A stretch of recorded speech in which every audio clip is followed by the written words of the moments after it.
What's up, everybody? As the summer of Superman comes to a close and after weeks of teasing his next project, James Gunn revealed the title to his Superman sequel, Man of Tomorrow. Let's dive in.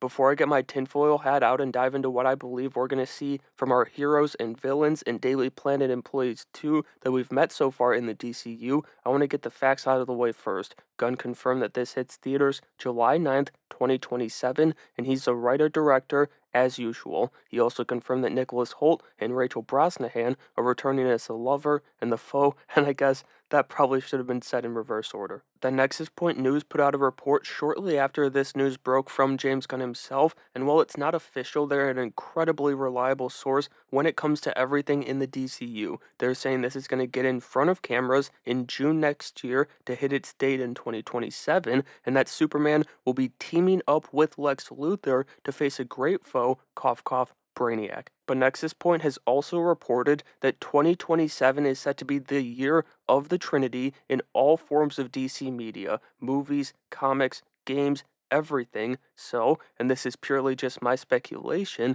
I do expect that we'll get Anna Naguara's Wonder Woman movie that she's writing right now, closing out the year in 2027. That would give us Wonder Woman, the new DCU version, Man of Tomorrow, and the Batman Part 2, which is an awesome year as a DC fan. Alright, with that out of the way, I want to dive into what I believe this movie will entail for all of our heroes. The Big Three's return was very much expected, and it's no surprise to me that they're the only ones that Gunn confirmed in his post. But there's quite a few other characters that either A, the actors have teased that they're in this movie, or in the same report that we just covered, Nexus Point News mentions the possibility of them appearing. Some, they make a ton of sense. Others, I'm not quite sure what Gunn's cooking just yet. But starting with the true Man of Tomorrow, I think we're going to see Superman discovering Brainiac's involvement in manipulating his parents' message once he learns of his plans to conquer, or better yet, capture Earth in a bottle. He's going to turn to not only Mr. Terrific, but yes, his greatest foe, Lex Luthor, to counter the 12th level intellect that is Brainiac.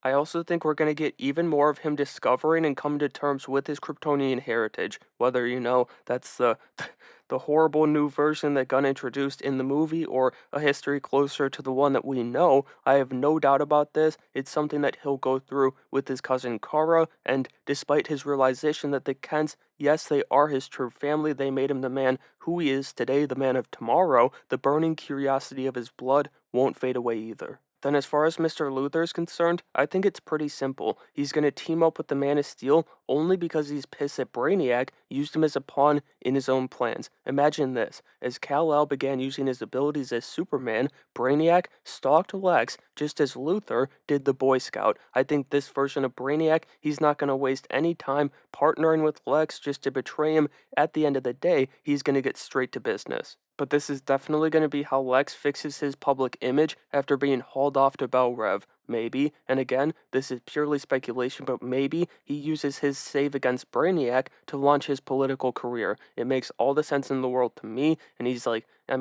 his biggest fan, and he's the person that you least want in office, so that means he's going to get into office. It's what happens. Speaking of biggest fans, though, the idea of Lois third wheeling a Superman and Lex reluctant team up is simply peak to me. That's a gold mine and really just, the perfect situation for a Pulitzer chasing journalist to be in. Two great foes come together to face a threat that literally wants to add Earth to his collection. Yeah, Lois Lane, she wants to be there for that. But moving on to the three names that Nexus Point News reported on in their article, they're saying that we're going to see Millie Alcock back at David Corenswet's side as the super cousins in this movie. I expect her to continue dealing with her trauma. He is curiosity, she is trauma about Krypton and their people. That's something we'll explore in her own movie too. It's a focal point of that story, the Woman of Tomorrow story, but I do think it's going to carry over here too.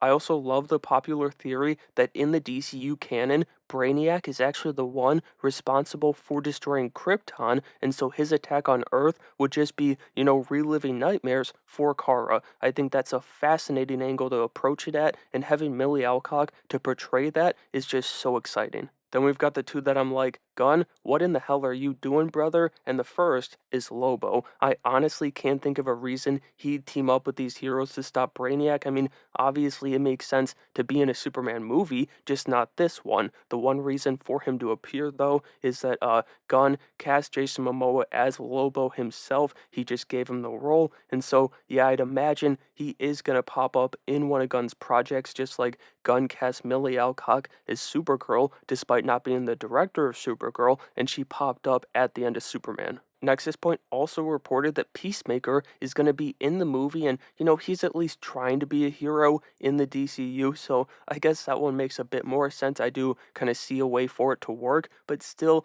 it's just, I don't really get it. Like, is Task Force X back and defending the planet here? Is it just another quick cameo like his one in Superman, and he's going to be bottled up or something by Brainiac? That one is actually kind of interesting. It could be how Peacemaker Season 2 comes to a close. For all we know Gunn's been keeping those episodes very, very close to his chest because of massive spoilers, but Momoa and Cena, they're two of Gunn's guys, so anything's possible. Finally, we've got two actors who took to social media when this news broke, and it seems like they are going to be getting in on the fun that is Man of Tomorrow. The first kind of feels like, it was a given because she was in Superman, and that's Isabella Merced. She basically confirmed her return, and she does kind of seem to have found her way onto Gunn's favorite list too, just like Cena and just like Momoa appearing in Peacemaker Season 2 with his other friend, Nathan Fillion. But as far as her business as Kendra Saunders in Man of Tomorrow, it's as I speculated in my Peacemaker Season 2 Episode 1 breakdown. The group we saw replace the Justice League cameo from Season 1 of the show, the Justice Gang and the Super Cousins, is going to be our team in the sequel, plus a couple members. One of which will seemingly be Jon Stewart. Aaron Pierre was the other actor, teasing his involvement, and this is, another simple one, at least it is to me. He's just doing his duty, protecting his designated sector, but also, if some of our heroes happen to be captured in the movie, it wouldn't surprise me at all if Guy Gardner called in John,